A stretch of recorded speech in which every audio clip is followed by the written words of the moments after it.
Hello दोस्तों, नमस्कार। एक बार फिर से आप सभी का हमारे यूट्यूब चैनल पर बहुत बहुत स्वागत है।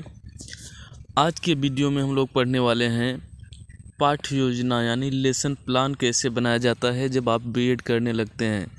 तो जो भी विद्यार्थी बीएड कर रहे होंगे, जो भी प्रशिक्षुगण बीएड कर रहे हैं, तो उनको पता होगा कि लेसन प्लान बनाया जाता है बीएड में और आप उसी लेसन प्लान के हिसाब से पढ़ाते हैं। तो देखिए कैसे लेसन प्लान बनाया जाता है, इसमें देख लेते हैं।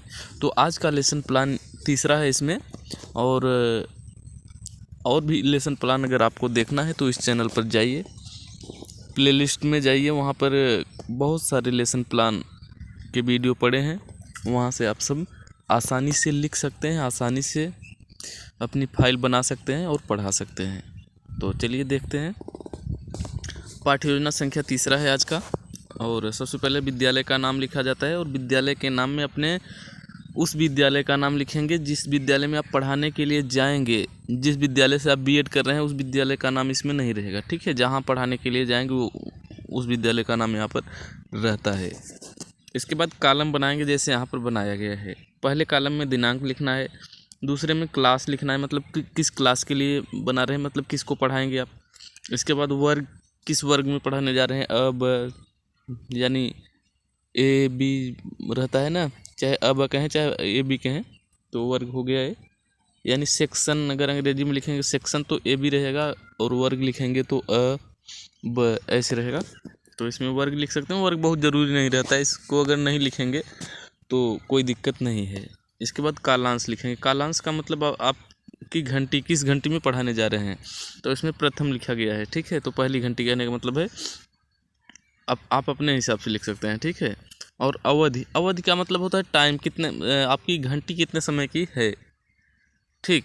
इसके बाद विषय, हिंदी है विषय। उप विषय ग्रामर, ग्रामर यहाँ नहीं लिखना चाहिए, व्याकरण लिखेंगे आप लोग, क्योंकि हिंदी में लिखना है। ग्रामर अगर लिख दे रहे हैं तो अंग्रेजी शब्द हो जा रहा है, ठीक है। इसके बाद यहाँ से देखते हैं प्रकरण। प्रकरण का मतलब होता है टॉपिक, किस टॉपिक को पढ़ाना है तो प्रकरण में वही लिखा जाता है जिस टॉपिक को आप पढ़ाते हैं। प्रकरण का मतलब होता है टॉपिक, ठीक है। तो आगे चलते हैं। अब उद्देश्य हेडिंग डालेंगे और सामान्य उद्देश्य जो कि पूर्ववत रहेगा पहले की तरह, जैसे पहले के वीडियो में है ऐसे ही आप उसी हिसाब से लिख लेंगे, ठीक। विशिष्ट उद्देश्य हेडिंग डालेंगे और इसमें लिखेंगे ज्ञानात्मक हेडिंग डालेंगे और पहला लिखेंगे छात्र संज्ञा को जान सकेंगे, दूसरा छात्र संज्ञा के प्रकार जान सकेंगे, तीसरा छात्र संज्ञा की परिभाषा जान सकेंगे। अब भावात्मक हेडिंग डालेंगे और इसमें पहला लिखेंगे छात्र संज्ञा का अर्थ बता सकेंगे, दूसरा छात्र संज्ञा को परिभाषित कर सकेंगे, तीसरा छात्र संज्ञा का उदाहरण बता सकेंगे। ये हो गया हमारा। इसके आगे चलते हैं।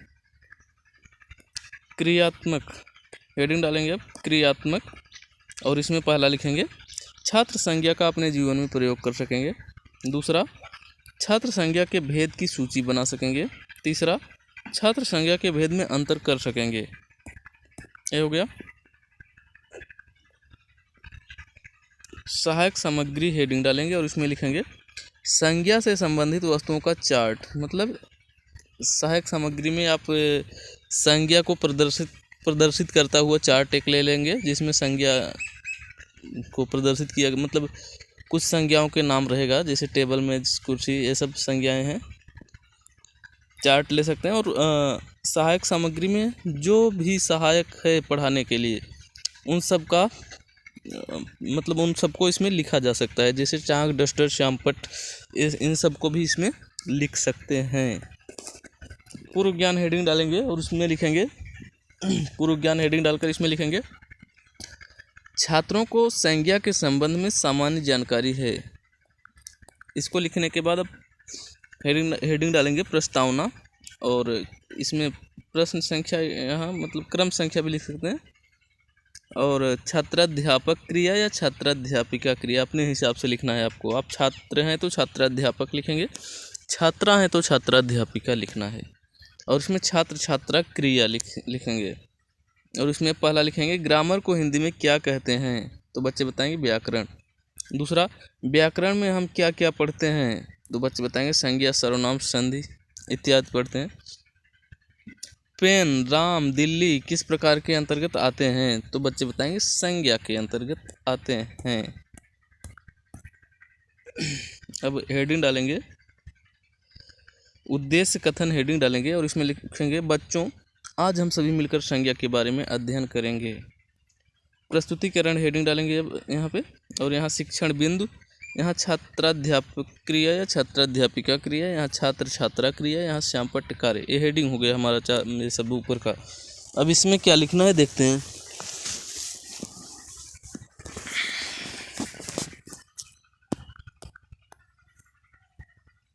इसमें विकासात्मक प्रश्न और लिखेंगे इसमें संज्ञा किसे कहते हैं। तो इसमें लिखना है निरुत्तर, मतलब निरुत्तर का मतलब छात्र छात्रा जो मतलब उत्तर नहीं दे पाए हैं। और इसी में लिखेंगे छात्र छात्रा ध्यानपूर्वक सुनेंगे। और इसमें संज्ञा का अर्थ नाम। तो यहाँ देखिए संज्ञा का अर्थ क्या होता है। देखिए संज्ञा का शाब्दिक अर्थ है नाम। किसी व्यक्ति, वस्तु, स्थान, प्राणी या भाव के नाम को संज्ञा कहते हैं। जैसे राम, पेन, जौनपुर, कुत्ता, सुख, दुख, ये संज्ञा कहलाते हैं। तो यहाँ नीचे लिख देंगे, हाँ यहाँ लिखना है संज्ञा का अर्थ एवं परिभाषा, इतने में लिखना है आपको, इतना पूरा में। और यहाँ अर्थ एवं परिभाषा हो गया, और इसमें छात्र छात्रा ध्यानपूर्वक सुनेंगे। ठीक, इतना हो गया। अब लिखते हैं संज्ञा के प्रकार। संज्ञा के प्रकार, ये हेडिंग डाल करके इसमें मतलब प्रकार लिखेंगे। तो पहला प्रकार होता है व्यक्तिवाचक संज्ञा, जातिवाचक संज्ञा दूसरा, तीसरा भाववाचक संज्ञा, चौथा समूहवाचक संज्ञा, पांचवा पदार्थवाचक संज्ञा, जिसको द्रव्यवाचक संज्ञा भी कहा जाता है। और ये क्या है हमारा, ये पूरा हमारा क्या है, हमारा श्यामपट्ट कार्य था। ठीक, इसके आगे चलते हैं। बोध के प्रश्न हेडिंग डालेंगे और पहला लिखेंगे संज्ञा का शाब्दिक अर्थ क्या है। तो बच्चे बताएंगे नाम। दूसरा संज्ञा किसे कहते हैं? बच्चे बताएं किसी व्यक्ति, वस्तु, स्थान के नाम को संज्ञा कहते हैं। प्रकार, संज्ञा के प्रकार। संज्ञा के 5 प्रकार हैं: व्यक्तिवाचक संज्ञा, जातिवाचक संज्ञा, भाववाचक संज्ञा, समूहवाचक संज्ञा, पदार्थवाचक संज्ञा। इसमें छात्र छात्रा ध्यानपूर्वक सुनेंगे। इसमें संज्ञा के प्रकार ये हो गया। व्यक्तिवाचक संज्ञा हेडिंग डालेंगे और उसमें लिखेंगे जिस शब्द से किसी एक व्यक्ति या वस्तु का बोध हो उसे व्यक्तिवाचक संज्ञा कहते हैं। जैसे राम, प्रिया, काशी, गुलाब, ये सभी व्यक्तिवाचक संज्ञाएं हैं। जैसे राम, प्रिया, काशी, गुलाब, इसमें भी यही लिखना है। अब बोध के प्रश्न, पहला लिखेंगे संज्ञा के कितने प्रकार हैं? तो बच्चे बताएंगे 5। दूसरा संज्ञा का पहला प्रकार क्या है? बच्चे बताएंगे व्यक्तिवाचक संज्ञा। अब लिखेंगे जातिवाचक संज्ञा। तो जिस शब्द से किसी वस्तु या व्यक्ति की समस्त जाति का बोध हो उसे जातिवाचक संज्ञा कहते हैं। जैसे फूल, नदी, पर्वत, जानवर, ये सभी क्या हैं? जातिवाचक संज्ञाएं हैं। इसमें लिखेंगे छात्र छात्रा ध्यानपूर्वक सुनेंगे। और इसमें लिखेंगे फूल, नदी, पर्वत, मानव, जानवर, ये सभी हो गए। अब यहाँ लिखेंगे भाववाचक संज्ञा। और भाववाचक संज्ञा में लिखेंगे जिस शब्द से किसी व्यक्ति के गुण, दशा, भाव, स्वभाव का बोध हो उसे भाववाचक संज्ञा कहते हैं। जैसे दया, क्रोध, सच्चाई, गरीब, अमीर, ये सभी भाववाचक संज्ञाएं हैं। और इसमें लिखेंगे दया, क्रोध, सच्चाई, गरीब, अमीर, सभी ये सब हैं भाववाचक संज्ञा के उदाहरण हैं। बोध के प्रश्न, पहला जानवर किस संज्ञा का उदाहरण है? बच्चे बताएंगे जातिवाचक संज्ञा। दूसरा भाव संज्ञा के किस प्रकार से संबंधित है? तो भाववाचक संज्ञा से संबंधित है। समूहवाचक संज्ञा अब लिखेंगे जिस नाम से किसी समूह का बोध हो उसे समूहवाचक संज्ञा कहते हैं। जैसे सभा, सेना, टोली, ये सभी समूहवाचक संज्ञाएं हैं। और इसमें लिखेंगे छात्र छात्रा ध्यानपूर्वक सुनेंगे। इसमें सभा, सेना, टोली ये सब लिख देंगे। आगे चलते हैं। अब लिखेंगे पदार्थवाचक संज्ञा। जिस नाम से किसी पदार्थ या तत्व का बोध होता है उसे पदार्थवाचक संज्ञा कहते हैं। जैसे पानी, तेल, दूध, पेट्रोल, ये सभी पदार्थवाचक संज्ञा हैं। इसमें भी लिखेंगे पानी, तेल, पेट्रोल, दूध सभी पदार्थवाचक संज्ञाएं हैं। बोध के प्रश्न हेडिंग डालेंगे और उसमें लिखेंगे समूहवाचक संज्ञा किसका बोधक होता है, तो समूह का बच्चे बताएंगे। दूसरा, तेल किसका उदाहरण है, तो पदार्थवाचक संज्ञा का। मूल्यांकन के प्रश्न हेडिंग डालेंगे और उसमें पहला लिखेंगे संज्ञा का शाब्दिक अर्थ क्या है। दूसरा लिखेंगे संज्ञा के कितने प्रकार हैं। तीसरा लिखेंगे फूल किसका उदाहरण है। चौथा लिखेंगे समूह का बोध किस संज्ञा में होता है। पांचवा लिखेंगे तेल कौन सी संज्ञा है। इसको लिखने के बाद आगे चलते हैं और गृह कार्य, अंत में गृह कार्य देते हैं। तो बच्चों, आप सभी संज्ञा की परिभाषा और प्रकार याद करके आएंगे। ये हो गया हमारा होमवर्क, हो गया गृह कार्य, हो गया।